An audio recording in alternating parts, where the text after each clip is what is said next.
The singing came from somewhere across the quad, faint and playful, carried on the autumn wind. "Mr. Mark Anthony riding on a bicycle. Would you like to carry me, Mr. Mark Anthony?" Emma Hartley barely registered it as she hurried along the path from the library toward Pemberton House. It was just after 9 o'clock, and she was cutting it close to lights out.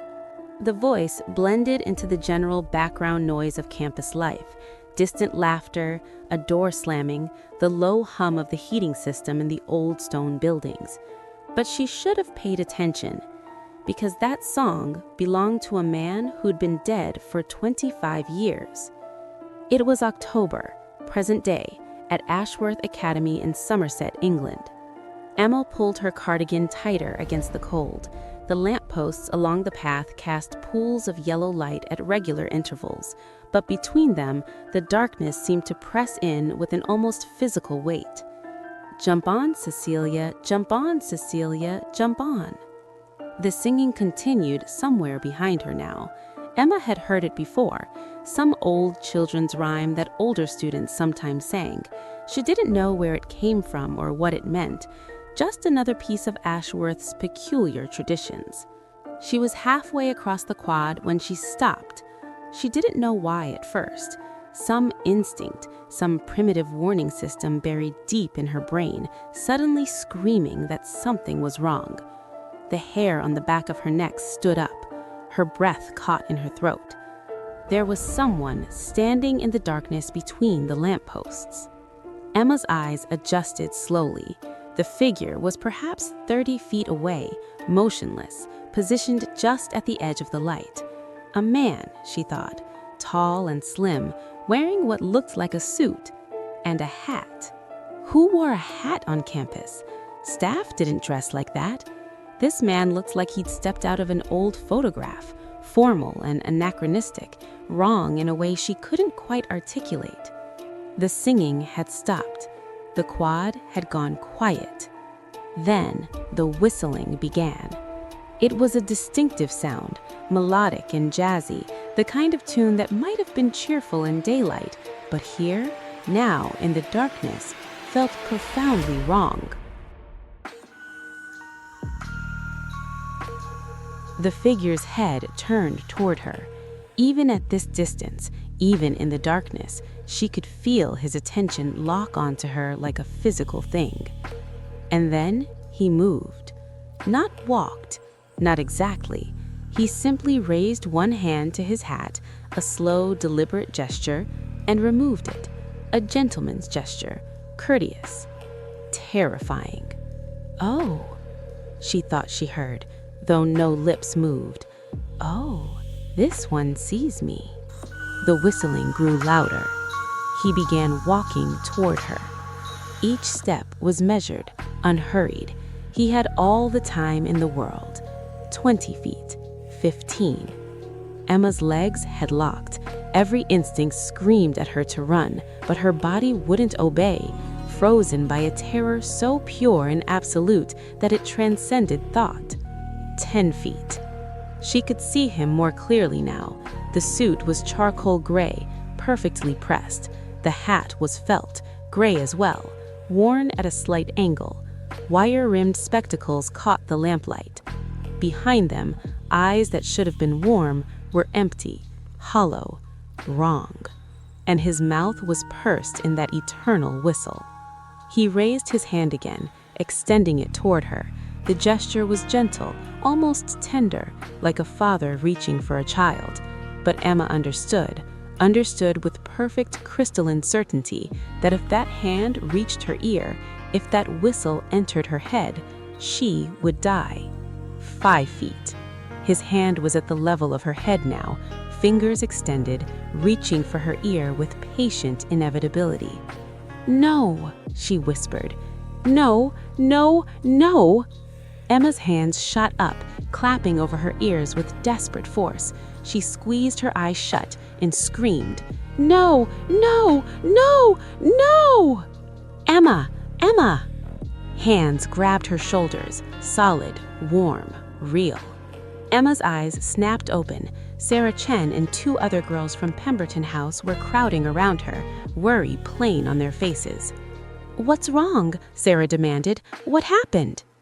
Emma stared past them at the empty space where the figure had been standing. Nothing. Just darkness and the gentle pool of lamplight and the path stretching away toward the staff residence building. Her voice came out strangled. "There was a man right there. He was coming toward me." The girls exchanged glances. Sarah looked where Emma was pointing, then back at Emma. "There's no one there, Emma. The quad's empty." "He was there. I saw him. He was wearing a suit and a hat, and he was whistling and—" Okay, Sarah softened. "Let's get you inside, all right? Come on." "I'm not crazy," Emma insisted, but she let them guide her away from that spot. I saw him. "I believe you," Sarah lied kindly, her arm around Emma's shoulders. "Let's just get you somewhere warm. You're shaking." Emma was shaking. Her whole body trembled with adrenaline and terror and the horrible knowledge that no one believed her. How could they? They hadn't seen him. They couldn't see him. Only she could. As they led her toward the dorm, Emma glanced back one more time at the empty quad.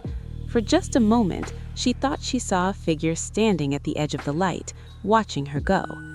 And from somewhere very far away, or perhaps very close, she heard the faint strains of that children's song. "Jump on, Cecilia, jump on, Cecilia, jump on, Cecilia," said Mr. Mark Anthony. Then Sarah pulled her through the door, and the night swallowed the sound. But the whistle, that distinctive melodic whistle, echoed in Emma's head long after she'd climbed into bed and pulled the covers over her face. It would be there when she fell asleep, and it would be there, she knew with terrible certainty, when she woke up. But to understand what Emma saw that October night, we need to go back 25 years, back to when the man in the gray suit was alive, back to when he was loved. Ashworth Academy, Somerset, England. Autumn 1987. The first drops of autumn rain tapped against the leaded windows of Ashworth Academy as the afternoon light faded to a bruised purple. 12-year-old Timothy Walsh watched the older boys trudge across the quad toward the boarding hall, their blazers dark with moisture, their voices carrying up through the damp air.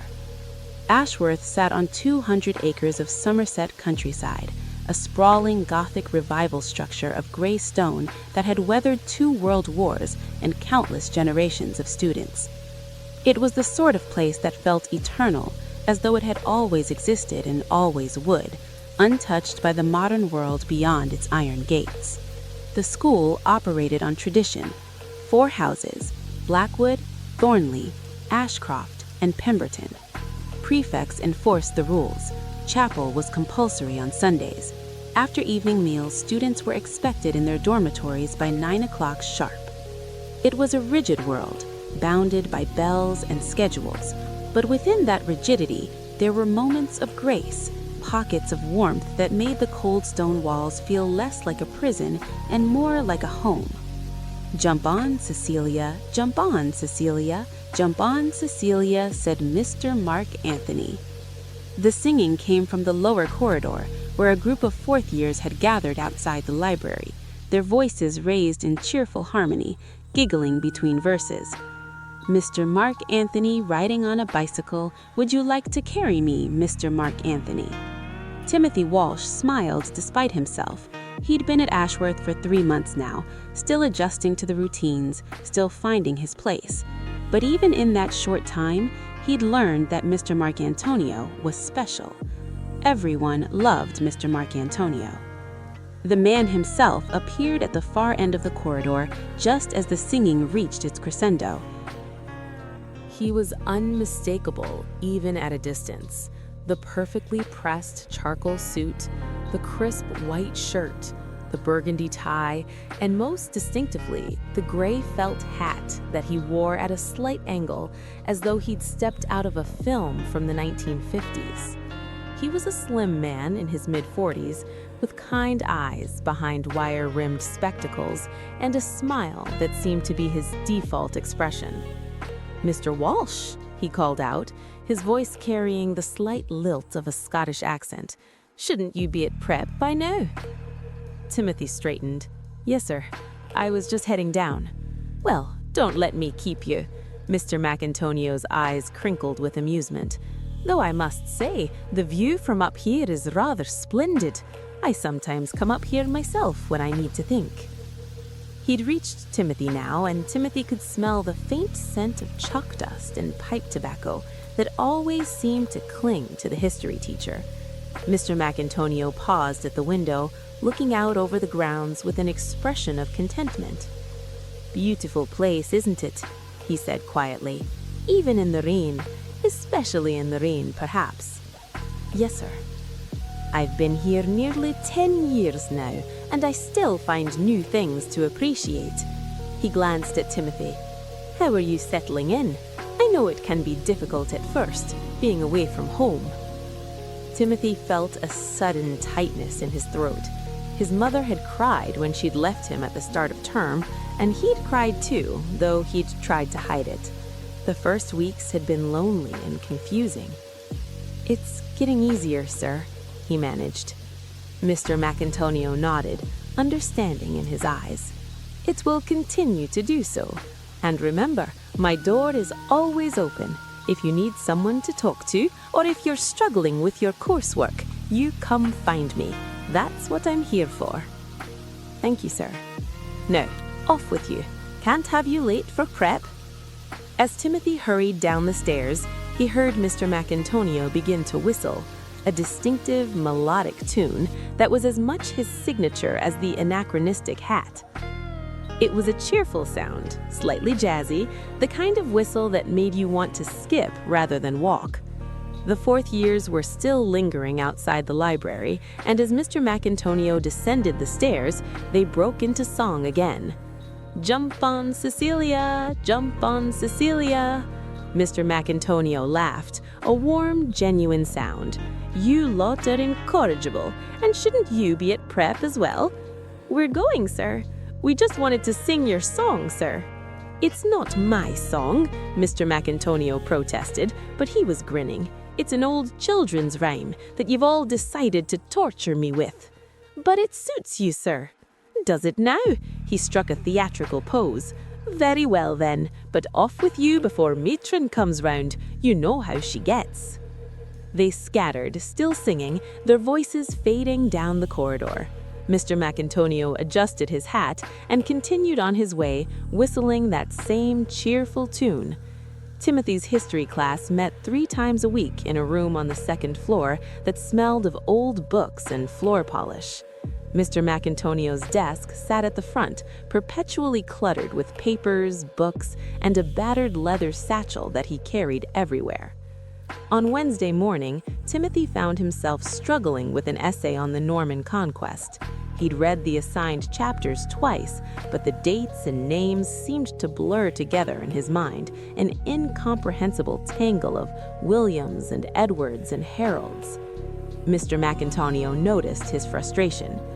"Mr. Walsh, stay behind a moment, would you?" The other boys filed out, and Timothy approached the desk nervously, certain he was about to be reprimanded for poor work. "Having trouble with the essay?" asked Mr. MacAntonio gently. "Yes, sir. I'm sorry, sir. I've tried to." Mr. MacAntonio raised a hand. "You don't need to apologize. History's overwhelming at first, all those dates piling up." He pulled a fresh sheet from his desk. "Try thinking of it as a story instead. Who wants what? Who's in their way?" He began to sketch a simple timeline, talking as he wrote, transforming the dry material from the textbook into something vivid and alive. William wasn't just a name and a date anymore. He was an ambitious duke with a claim to a throne, assembling an invasion force, crossing the channel in ships, fighting for his future on a blood-soaked field. History is about people, Timothy. People like you and me, with hopes and fears and dreams. They just happen to be separated from us by time. If you can remember that, the rest becomes easier. 15 minutes later, Timothy left the classroom with a clear understanding of the essay and a renewed enthusiasm for the subject. It wasn't the first time Mr. MacAntonio had stayed late to help a struggling student, and it wouldn't be the last. The autumn term progressed in its predictable rhythm. The trees in the woods turned gold and red, then shed their leaves in great drifts that the groundskeepers raked into piles. The rain came more frequently, turning the playing fields to mud, and the old heating system in the dormitories clanked and groaned as it fought against the creeping cold. Mr. MacAntonio moved through it all with unfailing good humor. He knew every student's name by the second week of term.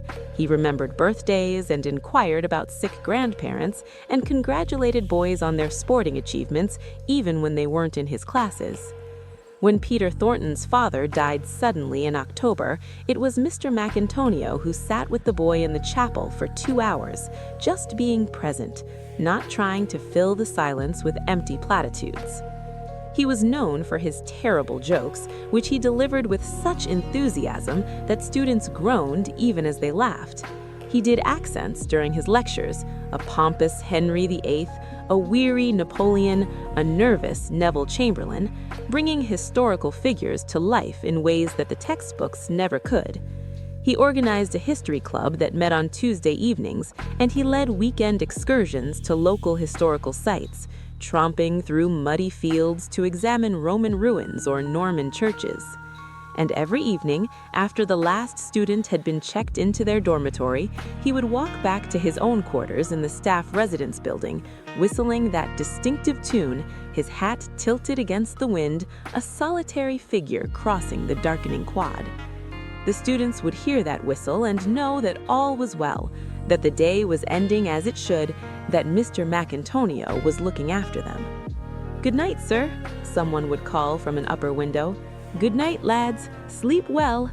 And the whistle would fade into the distance, a cheerful melody dissolving into the night.